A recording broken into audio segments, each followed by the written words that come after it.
Now, Democratic Congressman Steve Cohen of Tennessee. He is a member of the House Judiciary Committee. Welcome back to the broadcast, Congressman. I want to get right to it and get your response to John Kasich. There are Democrats partly to blame for the current state of health care.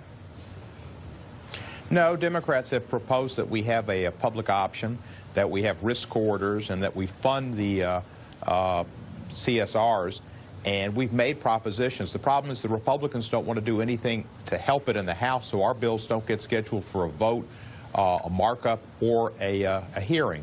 Now, on the Senate side, Patty Murray and Lamar Alexander have tried to work together to provide a solution. The Senate Democrats want to do that, and there's Lamar Alexander willing to do it, but they've not gotten anywhere, and Trump's executive order probably cuts the legs out from under them, and it'll be difficult to get anything done. But I think John Kasich is running against Congress. He's running for president. He'd certainly be a better president than Bob Trump, than Donald Trump, but that's not the issue. So looking at the calendar here, as you know, the House has less than 30 days left in the session this year. There's a lot on the to-do list. You've got health reform, tax reform, Iran, DACA, the debt ceiling, and the decline to fund the government, a deadline rather to fund the government.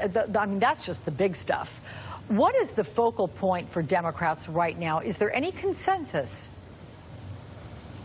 Well, we want to try to help working people. We want to see that laws are in place that make America more just and to give working people opportunities to get college education, to be able to afford their homes, and to get good health insurance and continue to support the Affordable Care Act.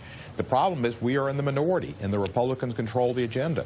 At the end, when they need votes and the Freedom Party falls off from the Republican coalition, which will happen on the debt ceiling and may happen on tax reform, then Leader Pelosi can have some influence in negotiating a final deal that may get passed that'll need Democrat votes as well as Republicans. The Republicans have a split among themselves between the Freedom Party, which is the most conservative, who I think about 70 of them voted not to help with funding for Puerto Rico. That was just cruel and inhuman. And there were Texans who voted for Texas relief, but didn't vote for Puerto Rican relief. Some of them didn't even vote for Texas relief.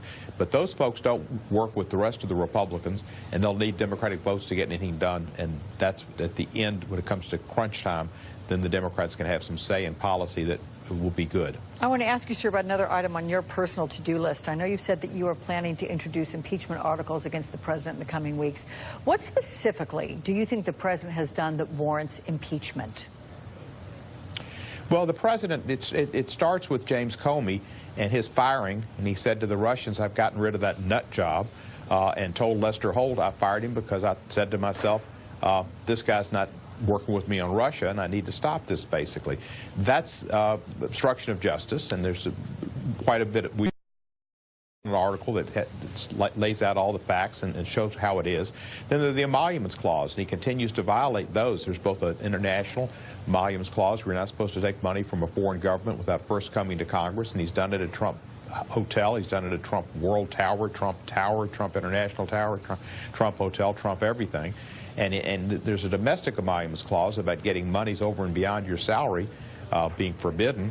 And he gets monies for the Secret Service and everybody else that goes to Mar-a-Lago and his golf courses, and that comes into the hundreds of thousands and millions of dollars.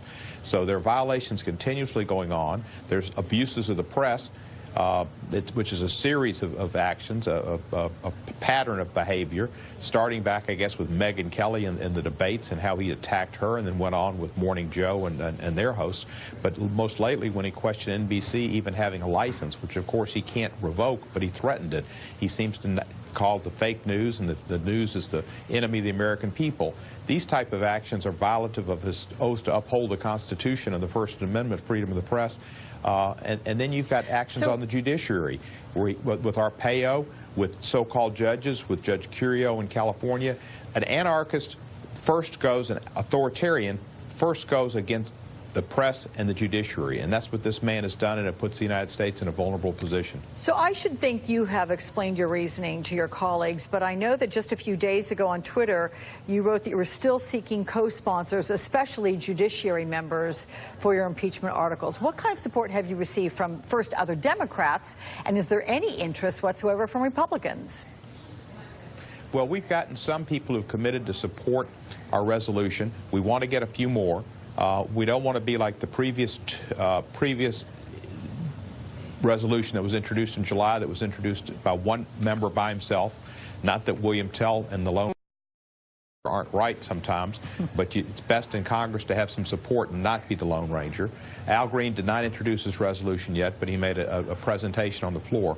We have some judiciary members on board, others working with us to try to get more judiciary members. That's where it would have to be initiated. So it's a slow process, but basically we've got the resolution drawn, but we still need more sponsors. We'd like to have 10 when we introduce it, 7 or 8 or 10. I'm curious, have any Republicans said to you privately, look, the timing not quite yet, but if the president continues on this same trajectory, okay, then we will support you? I have one Republican that just said he is looking at it, he's considering it. I have other Republicans, just like Senator Bob Corker suggested, who have told me on a constant basis that they know this man is not balanced. He is not capable of continuing to lead us, including Freedom Party people who said, I don't know how long we can stand this. And they privately will tell you, and by their words and by their expressions, that they would like to see an end to the Trump administration and don't approve of what he's doing. But the Republican base is still supportive of Trump. That's who's strong in their primaries, and politically they can't come out and say it. But you look at people like Ileana Ros-Lehtinen in Florida, who's announced she's not running for re-election. She criticizes him regularly, saying how the change in insurance will run up more people without insurance in her district, as it will mine. His executive orders will devastate the ACA, but will devastate really Trump people. Middle class and lower income people will pay more and probably go uninsured. And when they do get insurance in these associations, they'll have skimpy policies. And when it comes time when they're sick, they'll find out the policies don't cover them. So there are problems there. And you see Bob Corker, he's not running for re-election. And he's become free to criticize, and not just criticize, but to speak the truth about this president who is incapable of taking action based on rational thought and work, but rather acting like a child and acting in a tempestuous way about anything that President Obama did and trying to destroy it. All right, Tennessee Democratic Congressman Steve Cohen, thank you.